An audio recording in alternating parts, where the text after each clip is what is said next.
Assalamualaikum warahmatullahi wabarakatuh. Rancangan aktualisasi, optimalisasi peran perawat dalam memberikan edukasi kesehatan untuk menurunkan tingkat kecemasan pada pasien preoperasi di ruang perawatan bedah Temo 2 RSUD Aceh Tamiang oleh Nurse Heri Syafrizal SK.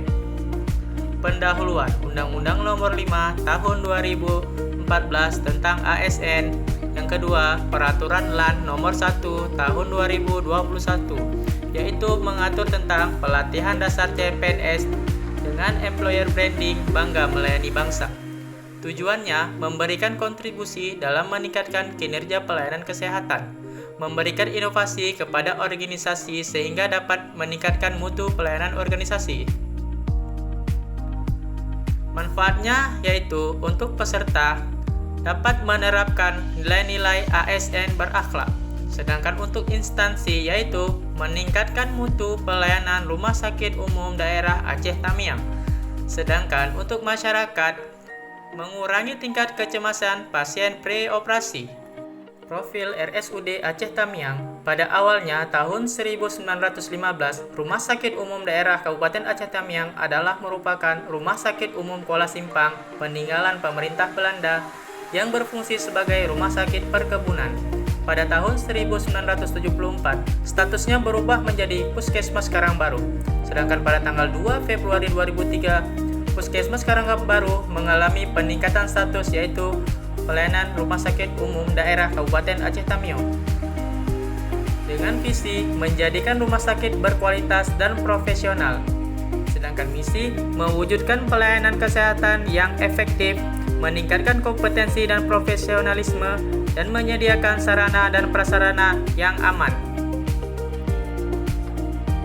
Identifikasi isu. Yang pertama, kurangnya upaya penerapan jam besuk kunjung pasien oleh perawat di ruang lindung bulan RSUD Aceh Tamiang. Permasalahan jam besuk kunjung pasien masih menjadi perhatian khusus karena akan mengurangi aktivitas istirahat pasien dan proses keperawatan yang terhambat. Yang kedua, kurang optimalnya penerapan budaya 5S di ruang lindung bulan RSUD Aceh Tamiang. Adanya keluhan pasien dan keluarga tentang petugas kesehatan yang tidak ramah, baik disampaikan secara langsung maupun dari media sosial. Yang ketiga, kurangnya peran perawat dalam memberikan edukasi kesehatan untuk menurunkan tingkat kecemasan pada pasien preoperasi di ruang perawatan bedah Temo 2 RSUD Aceh Tamiang. Tingkat kecemasan pada pasien preoperasi masih sangat tinggi disebabkan oleh belum optimal dilakukannya PENKES pada pasien Analisis menggunakan tapisan isu. Berdasarkan tabel mengenai analisis isu dengan teknik APKL, ketiga isu tersebut layak untuk ditindaklanjuti. Jadi, dari analisis USG dapat dilihat bahwa isu yang menjadi prioritas adalah kurangnya peran perawat dalam memberikan edukasi kesehatan untuk menurunkan tingkat kecemasan pada pasien preoperasi di ruang perawatan muda Temo 2 RSUD Aceh Tamiang. Penyebab core isu dan gagasan kreatif. Yang pertama, pembuatan format pengukuran tingkat kecemasan pada pasien preoperasi di ruang Temo 2 RSUD Aceh Tamiang.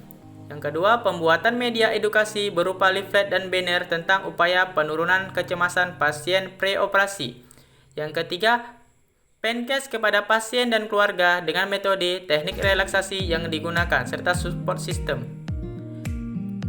Yang keempat, sosialisasi atau sharing knowledge kepada teman sejawat tentang format pengukuran tingkat kecemasan pada pasien preoperasi. Sedangkan yang terakhir, evaluasi hasil kegiatan pemberian edukasi oleh perawat untuk menurunkan tingkat kecemasan pasien preoperasi di ruang bedah Temo 2 RSUD Aceh Tamiang. Selanjutnya, 1. Penyusunan SPO dan format pengukuran tingkat kecemasan pada pasien preoperasi di ruang Temo 2 RSUD Aceh Tamiang. Kegiatan ini menjawab akar permasalahan nomor 4 dan 5 di fishbone diagram. Tahapan kegiatan yaitu mencari bahan referensi SPO dan format pengukuran. Yang kedua, menyusun SPO dan format pengukuran. Yang ketiga, melaporkan dan meminta saran kepada mentor dan coach. Yang keempat, mencetak format pengukuran tingkat kecemasan pada pasien preoperasi. Berikutnya, tersedianya SPO, lembar konsultasi, dan tersedianya informasi isian pengukuran tingkat kecemasan. Substansi dengan mata pelatihan yaitu berakhlak. Rencanakan waktu disepakati dengan sebaik mungkin, hadir tepat waktu, memanfaatkan media elektronik, bekerja sama, serta kontribusi terhadap visi dan misi organisasi RSUD Aceh Tamiang yaitu menjadi rumah sakit berkualitas dan profesional. Yang kedua, pembuatan media edukasi berupa leaflet dan banner serta mengajarkan teknik relaksasi tarik napas dalam dan teknik relaksasi hipnosis 5 jari serta support system yang optimal. Kegiatan ini menjawab akar permasalahan satu di fishbone diagram. Kegiatan yaitu konsultasi dengan mentor dan bagian PKRS. Yang kedua, mencetak banner dan leaflet. Yang ketiga, memasang banner edukasi di ruang perawatan bedah. Berikutnya, adanya masukan banner yang sudah siap dicetak dan banner sudah terpasang. Keterkaitan substansi mata pelatihan yaitu nilai berakhlak, yaitu kontribusi terhadap visi dan misi organisasi Rumah Sakit RSUD Aceh Tamiang, menyediakan sarana dan prasarana yang bermutu serta mengembangkan promosi pelayanan kesehatan rujukan. Selanjutnya, 3. Sharing knowledge terhadap teman sejawat tentang format pengukuran tingkat kecemasan dan teknik relaksasi yang digunakan. Tahapan kegiatan, melakukan konsultasi dengan kabit keperawatan dan mentor. Yang kedua, membuat undangan dan daftar hadir. Ketiga, membagikan format pengukuran tingkat kecemasan. Yang keempat, menjelaskan cara pengisian format. Dan yang kelima, melakukan evaluasi.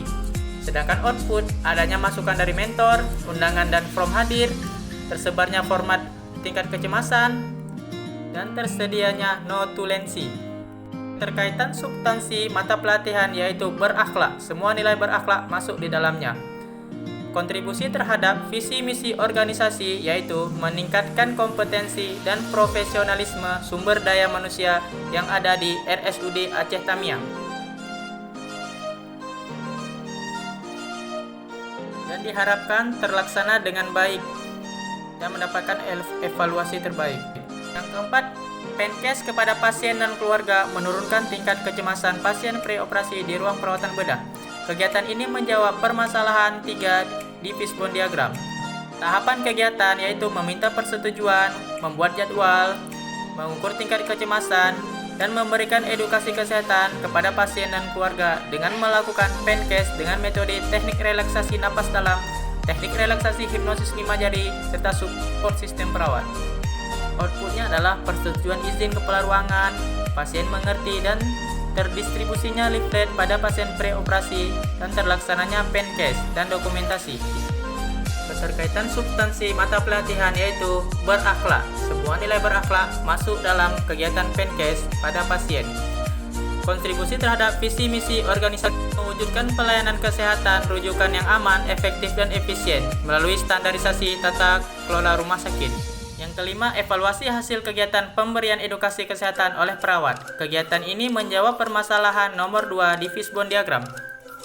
Tahapan kegiatan yang pertama mengumpulkan data, yang kedua melakukan dokumentasi, yang ketiga membuat laporan kegiatan evaluasi.